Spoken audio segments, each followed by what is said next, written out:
Hello friends, આજે પેલું કરવાના છે ફ્રેન્ડ્સ લાસ્ટ લેક્ચર અને લાસ્ટ સમ જનરલ પ્રોપરનો સમ નંબર 9. તો સમ નંબર 9 છે ને ફ્રેન્ડ્સ, એના માટે જો પ્રોપર ડિસ્કશન છે ને એ પાર્ટ 2 ની અંદરનું ચેપ્ટર નંબર 5 ની અંદર થશે. પણ અત્યારે આપણે લોકો છે જે ચેપ્ટર ની અંદર અહીંયા આપ્યું છે તો આપણે લોકો શીખવા પ્રયત્ન કરશું. જર્નલ પ્રોપર છે એ પેલા તો શું કે છે એ તમને સમજાવવા માંગુ છું ફ્રેન્ડ્સ, કે જર્નલ પ્રોપર એવું કે છે કે જે એન્ટ્રી છે એ બીજે ક્યાંય નથી થતી, જર્નલ પ્રોપરમાં થાય. ઓકે, બીજી વસ્તુ કે અહીંયા તમને લોકોને માંગી છે ક્લોઝિંગ એન્ટ્રીઝ. ક્લોઝિંગ એન્ટ્રી એટલે કે શું? તો કે અમે લોકો શું કરતા હોય છે, આખા જે યર નો હિસાબ છે, ટોટલ પરચેસ કેટલું છે, અમારું ટોટલ સેલ્સ કેટલું છે, ટોટલ પરચેસ રિટર્ન કેટલું છે, અમારા ટોટલ એક્સપેન્સ નો ટોટલ કેટલો છે, કે અમે લોકો બે એકાઉન્ટ છે ત્યાં લઈ જઈએ છીએ. એ બે એકાઉન્ટ છે, એક ટ્રેડિંગ એકાઉન્ટ છે અને એક છે પ્રોફિટ એન્ડ લોસ એકાઉન્ટ. વર્ષના અંતે અમે આ બધા એકાઉન્ટને ક્લોઝ કરી અને આ બે એકાઉન્ટમાં લઈ જાય છે. શું કામ? કારણ કે આ બે એકાઉન્ટ આધારે અમને ખબર પડે કે અમને કેટલો પ્રોફિટ થાય છે કે કેટલો બિઝનેસમાં લોસ થાય છે.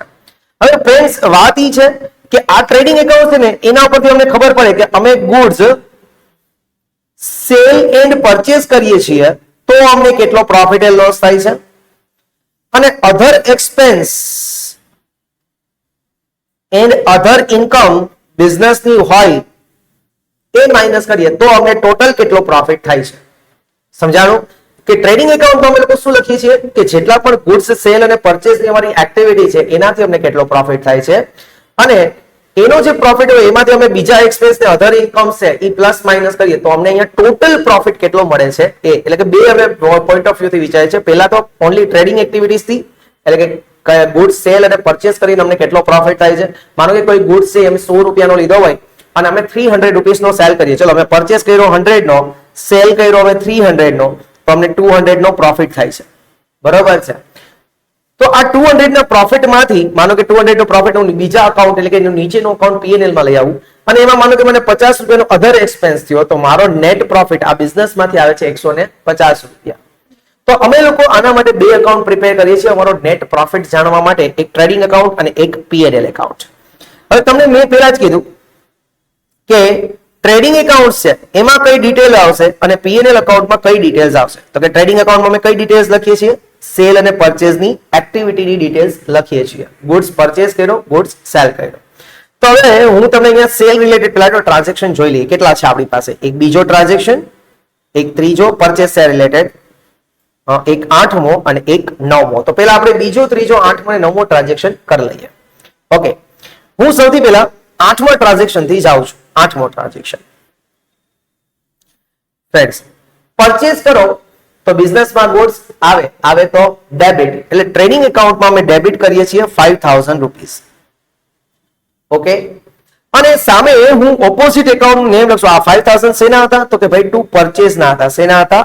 પરચેસ ના. એટલે કે માનો કે પરચેસ ડેબિટ થતું હતું, હવે એને લઈ જવાનું છે ટ્રેડિંગ એકાઉન્ટમાં, તો હવે પરચેસ નું એકાઉન્ટ ક્લોઝ કરવું પડે. પરચેસ ડેબિટ હોય એને ક્લોઝ કરો તો પરચેસ ને શું કરવું પડશે? ક્રેડિટ. અને કયા એકાઉન્ટમાં લઈ જવાનું છે? ગુડ્સ નો એક જ એકાઉન્ટ છે, ટ્રેડિંગ એકાઉન્ટ. તો ટ્રેડિંગ એકાઉન્ટ ને શું કરવું પડશે? ડેબિટ કરવું પડશે. સમજાણું? ગુડ્સ ને ક્યાં લઈ જવાના? ટ્રેડિંગ એકાઉન્ટમાં. પરચેસ કેવું હોય? ઓલવેઝ ડેબિટ હોય. એનું એકાઉન્ટ ક્લોઝ કરો તો પરચેસ ને શું કરવાનું? ક્રેડિટ કરી દેવાનું. અને આને ક્યાં લઈ જવાના છે? ક્યાં લઈ જવાના છે? આને ટ્રેડિંગ એકાઉન્ટમાં. ટ્રેડિંગ ને ડેબિટ કરો એટલે 8 નંબર આપી દો. પેલા લખો trading account debit two purchase account credit. આ એન્ટ્રી ની અંદર તમારે રિપીટેડલી મહેનત કરવાની છે ફ્રેન્ડ્સ. કેટલી અમાઉન્ટ હતી? 5000.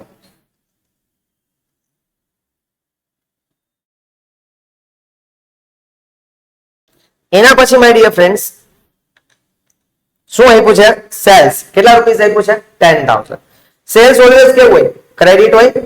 તો સેલ નું એકાઉન્ટ બંધ કરો એટલે સેલ્સ ને શું કરી દેવું પડશે? ડેબિટ. એટલે sales account debit 10000.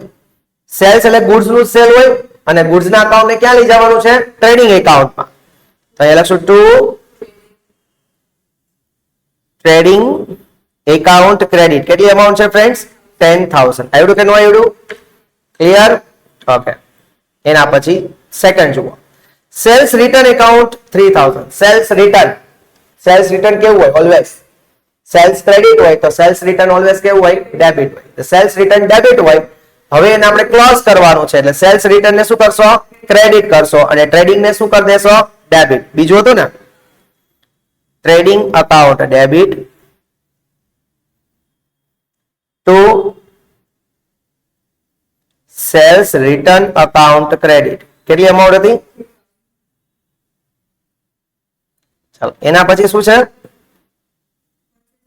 Purchase return. Purchase return ની કેવી બેલેન્સ હોય? પરચેઝ ડેબિટ હોય તો પરચેઝ રિટર્ન કેવું હોય? ક્રેડિટ હોય. હવે પરચેઝ રિટર્ન ક્રેડિટ હોય એનું બેલેન્સ એનું અકાઉન્ટ આપણે ક્લોઝ કરીએ તો પરચેઝ રિટર્ન ને શું કરી દેવું પડશે? ડેબિટ કરી દેવું પડશે. એટલે એન્ટ્રી શું કરશો? Purchase return account debit two trading account credit. કેટલી અમાઉન્ટ છે? 2000.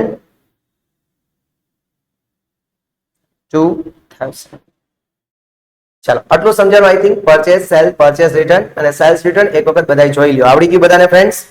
કન્ફર્મ? ડન. હવે એક બીજું એકાઉન્ટ છે જેનું નામ છે પીએનએલ એકાઉન્ટ. પીએનએલ એકાઉન્ટ ની અંદર એક્સપેન્સ હોય ને, એક્સપેન્સ કે લોસ થતા હોય એને અમે પીએનએલ માં ડેબિટ કરીએ અને ઇન્કમ્સ કે ગેઇન થતા હોય એને પીએનએલ માં અમે લોકો ક્રેડિટ લખી નાખીએ. પણ આપણે એ રીતના યાદ ન રહીએ તો કાંઈ નહીં. આપણે લોકો એ જ યાદ રાખવાનું છે કે એક્સપેન્સ ની બેલેન્સ કેવી હોય? ડેબિટ હોય. એને ક્લોઝ કરવાનું થાય તો એક્સપેન્સ ને શું કરી દેવાના? ક્રેડિટ. અને એને ક્યાં લઈ જવાના છે? પીએનએલ માં. પીએનએલ માં એક્સપેન્સ ને ક્યાં લઈ જવાના? પીએનએલ માં. તો પીએનએલ ને શું કરી દેવાનું? ડેબિટ. ચાલો જોઈએ એના માટેની એન્ટ્રી. પહેલો, interest expense account 1000. Interest expense છે, એક્સપેન્સ ની બેલેન્સ કેવી હોય? ડેબિટ. હવે એને શું કરી દેવું? ઇન્ટરેસ્ટ ને ક્રેડિટ. અને કોને ડેબિટ કરવાનું છે? પીએનએલ ને. કારણ કે એક્સપેન્સ અને ઇન્કમ ક્યાં જશે? પીએનએલ માં. પીએનએલ એટલે કે પ્રોફિટ એન્ડ લોસ એકાઉન્ટ. આખું લખજો, profit and loss account debit 1000 હતા ને, 1000 to interest expense account credit 1000. Clear છે બધાને ફ્રેન્ડ્સ? ડિફિકલ્ટી તો નથી ના? નહીં ના? ટ્રુ. એના પછી એક્સપેન્સ જ પેલા કરીએ પછી ઇન્કમ નો વારો લઈએ. ફિફ્થ જોવો, એડવર્ટાઇઝમેન્ટ એક્સપેન્સ કેટલું છે? 1500. હવે એડવર્ટાઇઝમેન્ટ એક્સપેન્સ હોય ડેબિટ હોય, હવે એને શું કરી દેશો? ક્રેડિટ. એટલે કે એડવર્ટાઇઝમેન્ટ એક્સપેન્સ ને ક્રેડિટ કરશું અને કોને ડેબિટ કરશો? Profit and loss. Very nice. લખો fifth, profit and loss account debit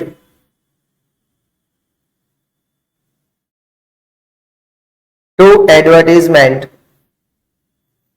expense account credit. કેટલી અમાઉન્ટ હતી ફ્રેન્ડ્સ? 1500. 1500. ક્લિયર છે બધાને? એવરીવન ક્લિયર છે? Okay done. પછી હજી એક્સપેન્સ એટલે એવો આપણે સેલેરી. આપણે સેલેરી પે કરવાની હોય ને, સેલેરી આપણો એક્સપેન્સ હોય તો સેલેરી ની બેલેન્સ ડેબિટ હોય. હવે એની શું કરી દેવાની? ક્રેડિટ. અને ડેબિટ કોને કરી દેવાના? પીએનએલ. એટલે કે profit and loss account debit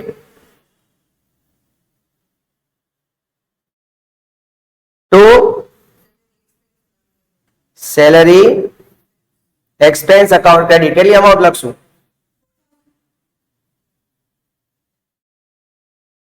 okay done.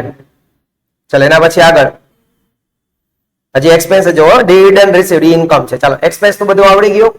Okay હવે ઇન્કમ જોઈએ. ફોર્થ જુઓ, ઇન્ટરેસ્ટ રિસીવ્ડ અકાઉન્ટ 800. ઇન્ટરેસ્ટ મળ્યું છે એટલે ઇન્ટરેસ્ટ આપણી ઇન્કમ હોય. ઇન્કમ ની ઓલવેઝ બેલેન્સ કેવી હોય ફ્રેન્ડ્સ? ક્રેડિટ હોય ને. તો ઇન્કમ ક્રેડિટ હોય. હવે એનો અકાઉન્ટ બંધ કરીએ તો એને શું કરી દેશો? ડેબિટ. અને ક્રેડિટ કોને કરશો?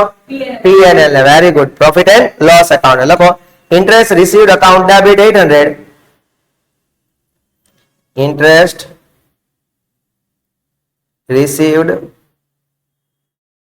Account debit 800 two